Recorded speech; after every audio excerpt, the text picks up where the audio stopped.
Friends, global political పిక్చర్లో భారత్ ఒక అజేయమైన శక్తిగా ఎదుగుతోంది అనడానికి నిదర్శనమేంటో తెలుసా? మనం సాధారణంగా యుద్ధం అంటే సరిహద్దుల్లో సైనికుల కాల్పులు జరుపుకోవడం అనుకుంటాం. కానీ ఆధునిక కాలంలో అసలైన యుద్ధం సముద్ర గర్భంలో, అంతరిక్షంలో మరియు సీక్రెట్ డిప్లొమాటిక్ అగ్రిమెంట్స్లో జరుగుతుంది. అమెరికా మరియు రష్యా వంటి అగ్రరాజ్యాల పాలసీ మేకర్స్ కల్లో కూడా ఊహించని ఒక భారీ గేమ్ని భారత్ అకస్మాత్తుగా సముద్రంలో మొదలుపెట్టింది. చైనా ఇంటెలిజెన్స్ ఏజెన్సీలు, వారి వ్యూహకర్తలు ఎంతో గర్వంగా చెప్పుకునే స్ట్రింగ్ ఆఫ్ పరల్స్ వ్యూహం ఇప్పుడు పేకమేడలా కూలిపోయే సమయం వచ్చింది.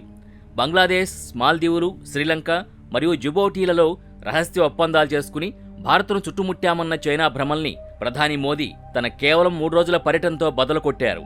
ఈరోజు మన వీడియోలో జూన్ 2026లో ఫిక్షనల్ టైమ్ లైన్ కాంటెక్స్ట్లో జరిగిన ఈ సంచలన పరిణామాల వెనుకున్న అసలు రహస్యమేంటి, ఇస్రో మరియు డిఆర్డీఓ సెషల్స్ తీరంలో చేస్తున్న ఆ టాప్ సీక్రెట్ ఆపరేషన్ ఏంటి, భారత్ ఒక్క బుల్లెట్ కూడా పేల్చకుండా చైనాని ఎలా ఓడించింది అనే విషయాల్ని ఈరోజు ఈ వీడియోలో తెలుసుకుందాం.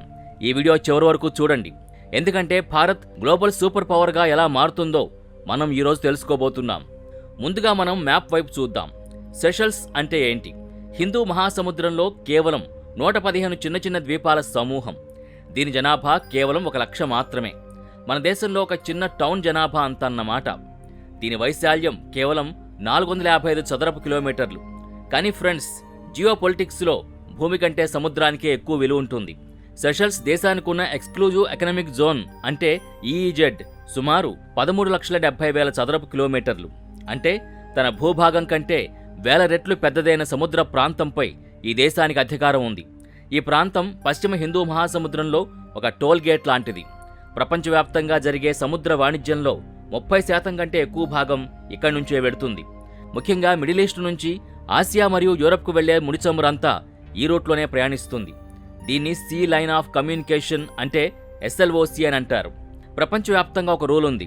ఎవరు సెషల్స్ని నియంత్రిస్తారో వారు హిందూ మహాసముద్ర వాణిజ్యాన్ని శాసిస్తారు. అందుకే అమెరికా, బ్రిటన్ వంటి దేశాలు ఇక్కడెప్పుడూ ఒక కన్నేసి ఉంచుతాయి. కానీ చైనా ఇక్కడికొచ్చి తన సైనిక స్థావరాలను ఏర్పాటు చేయాలని చూస్తోంది. ఇదే సమయంలో భారత్ రంగంలోకి దిగింది. చైనా గత 2 దశాబ్దాలుగా భారత్ను ఇబ్బంది పెట్టడానికి ఒక వ్యూహాన్ని అమలు చేస్తోంది. దీన్నే స్ట్రింగ్ ఆఫ్ పెరల్స్ అంటారు. Djibouti, Africa. ఇక్కడ చైనా తన మొదటి విదేశీ సైనిక స్థావరాన్ని నిర్మించింది. గ్వాదర్, పాకిస్తాన్. అరేబియా సముద్రంపై నిఘా పెట్టడానికి ఈ పోర్టును వాడుకుంటోంది. హంబన్తోట, శ్రీలంక.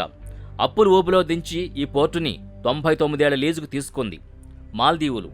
ఇక్కడ కూడా చైనా తన అనుకూల ప్రభుత్వం ద్వారా భారత్కు వ్యతిరేకంగా పావులు కదిపింది. చైనా ప్లాన్ ఏంటంటే భారత్ని తన పొరుగు దేశాల్లోనే బిజీగా ఉంచటం, తద్వారా భారత్ తన సముద్ర భద్రతపై దృష్టి పెట్టలేకుండా చేయడం. కానీ భారత్ తన రివర్స్ గేమ్ని మొదలుపెట్టింది. దీన్నే నెక్లెస్ ఆఫ్ డైమండ్స్ వ్యూహం అంటారు. దీనికి సెషల్స్ అత్యంత కీలకమైన కేంద్రం. ఫ్రెండ్స్, ఇప్పుడు మనం అసలైన సస్పెన్స్ గురించి మాట్లాడుకుందాం. ప్రధాని మోదీ పర్యటనలో ఇస్రో మరియు డిఆర్డీఓ అధికారులు ఎందుకున్నారు? దీని వెనుకున్నది integrated overseas space and naval tracking command. భారతదేశం తన భూభాగం బయట ఇంతవరకు ఇలాంటి హైటెక్ బేస్ నిర్మించలేదు. చైనా తన యువాన్ వాంగ్ క్లాస్ గూఢచారి నౌకల్ని తరచుగా హిందూ మహాసముద్రంలోకి పంపిస్తూ ఉంటుంది. మన మిసైల్ పరీక్షల్ని, శ్రీహరికోట నుంచి జరిగే రాకెట్ లాంచింగ్లని వారు దొంగచాటుగా గమనిస్తుంటారు. దీనికి చెక్ పెట్టడానికి భారత్ సెషల్స్లో ఒక ఎలక్ట్రానిక్ వార్ఫేర్ స్టేషన్ని ఏర్పాటు చేస్తోంది. ఇది కేవలం సముద్రంపై ఉన్న నౌకల్నే కాదు, అంతరిక్షంలో ఉన్న శాటిలైట్లను కూడా ట్రాక్ చేయగలదు.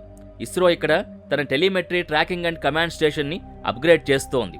ఇది నేరుగా మన స్వదేశీ నావిగేషన్ సిస్టమ్ నావిక్తో అనుసంధానించబడి ఉంటుంది. అంటే ఇకపై చైనా నౌక సముద్రంలో ఎక్కడున్నా భారత్ తన కంట్రోల్ రూమ్ నుంచి 360 డిగ్రీల వ్యూతో చూడగలదు. ఇది చైనాకు పక్కలో బల్లెం లాంటిది. ఈ 3 రోజుల పర్యటనలో కేవలం మాటలు లేవు, చేతలున్నాయి. మొత్తం 19 చారిత్రాత్మక ఒప్పందాలు జరిగాయి. ఆర్థిక సహాయం. సెషల్స్ సముద్ర భద్రత కోసం భారత్ $175 మిలియన్ గ్రాంటును ప్రకటించింది. చైనాలాగా మనం అప్పులిచ్చి దేశాన్ని లొంగదీసుకోం, మనం కెపాసిటీ బిల్డింగ్ చేస్తాం. భారత్ సెషల్స్ కోస్ట్ గార్డ్ కోసం ఒక అడ్వాన్స్డ్ ఫాస్ట్ పెట్రోల్ వెసల్ని బహుమతిగా ఇచ్చింది. అలాగే 10 యుటిలిటీ వాహనాలు, 5 సెట్ల లేజర్ ర్యాపిడ్ బోట్లని అందించింది. వారి డోర్నియర్ ఎయిర్ క్రాఫ్ట్లని గ్లాస్ కాక్పిట్ టెక్నాలజీతో అప్గ్రేడ్ చేసే బాధ్యతను భారత్ తీసుకుంది. దీని అర్థమేంటో తెలుసా? సెషల్స్ తన రక్షణ కోసం ఇప్పుడు పూర్తిగా భారత్ మీద ఆధారపడి ఉంది. దీనివల్ల అక్కడ చైనా చొరబాటుకి అవకాశం లేకుండా పోయింది.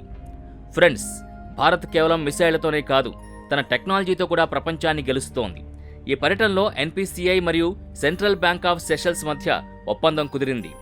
త్వరలో సెషల్స్లో కూడా భారత్ యొక్క యూపీఐ అందుబాటులోకి వస్తుంది. చైనా తన డిజిటల్ సిల్క్ రోడ్ ద్వారా ప్రపంచ డిజిటల్ మార్కెట్ని ఆక్రమించాలని చూస్తోంది. కానీ భారత్ తన సులభమైన మరియు పారదర్శకమైన యూపీఐ టెక్నాలజీతో ఆఫ్రికా మరియు ద్వీపదేశాల్లో తన జెండాని పాతేస్తోంది. ఇది చైనా యొక్క ఆర్థిక ఆధిపత్యానికి పెద్ద ఎదురుదెబ్బ. అలాగే ఆరోగ్య రంగంలో జన ఔషధి పథకం ద్వారా తక్కువ ధరకే నాణ్యమైన భారతీయ మందులు సెషల్స్ ప్రజలకి అందనున్నాయి. ఇప్పుడు మనం ఈ కథలో అత్యంత కీలకమైన అజంప్షన్ ఐలాండ్ ప్రాజెక్ట్ గురించి మాట్లాడుకుందాం. ఇది 11.6 చదరపు కిలోమీటర్లున్న చిన్న ద్వీపం. కానీ ఇక్కడ భారత్ నిర్మిస్తున్న సైనిక స్థావరం చైనా నిద్రని దూరం చేస్తోంది. చైనా అక్కడున్న స్థానిక రాజకీయాలను ప్రభావితం చేసి భారత్ని అడ్డుకోవాలని చూసింది. కానీ ప్రధాని మోదీ దౌత్యం ముందు చైనా పప్పులు ఉడకలేదు. ఇక్కడ భారత్ ఒక రన్వేని అప్గ్రేడ్ చేస్తోంది. తద్వారా మన P-8I నిఘా విమానాలు అక్కడ దిగగలవు. ఇక్కడ నుంచి మనం మొజాంబిక్ ఛానల్ మరియు తూర్పు ఆఫ్రికా తీరం వరకు నిరంతరం నిఘా ఉంచవచ్చు. ఇది నిజంగా హిందూ మహాసముద్రంలో భారత్ నిర్మిస్తున్న ఒక అజేయమైన విమానవాహక నౌక. ఇక్కడ మనం ఒక విషయాన్ని గుర్తుంచుకోవాలి. 2015లో ప్రధాని మోదీ మొదటిసారి సెషల్స్ వెళ్ళినప్పుడు Sagar security and growth for all in the region అనే విజన్ని ప్రకటించారు. అంటే ఈ ప్రాంతంలో ఉన్న అందరి భద్రత మరియు అభివృద్ధి భారత్ బాధ్యత అని అర్థం. ఈరోజు ఆ విజన్ కార్యరూపం దాల్చింది.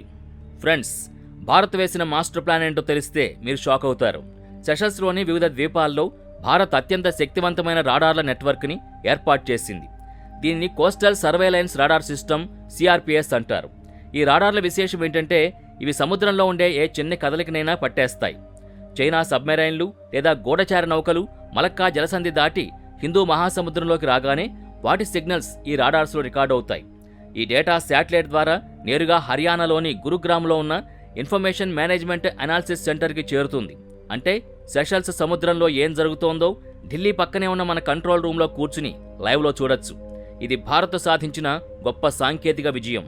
భారత్ మరియు సెషల్స్ మధ్య సంబంధం కేవలం ఈనాటిది కాదు. ఇది 256 ఏళ్ల నాటి చరిత్ర. 1770లో సెషల్స్లో మొదటిసారి మనుషులు నివాసం ఏర్పరచుకున్నప్పుడు అక్కడ ఉన్న మొదటి 27 మందిలో 5 భారతీయులున్నారు. నేడు సెషల్స్ జనాభాలో ప్రతి 8వ వ్యక్తి భారత సంతతికి చెందినవారే. అక్కడి అధ్యక్షుడు వేవల్ రామకల్వన్ పూర్వీకులు బీహార్లోని గోపాల్గంజ్ జిల్లాకు చెందినవారు. అందుకే మోదీ అక్కడికి వెళ్ళినప్పుడు అక్కడ ప్రజలు చూపించిన ప్రేమ చైనా నాయకులకి ఎప్పటికీ దక్కదు. చైనా అప్పులిచ్చి దేశాల్ని కొంటుంది, కానీ భారత్ మనసుల్ని గెలుస్తుంది.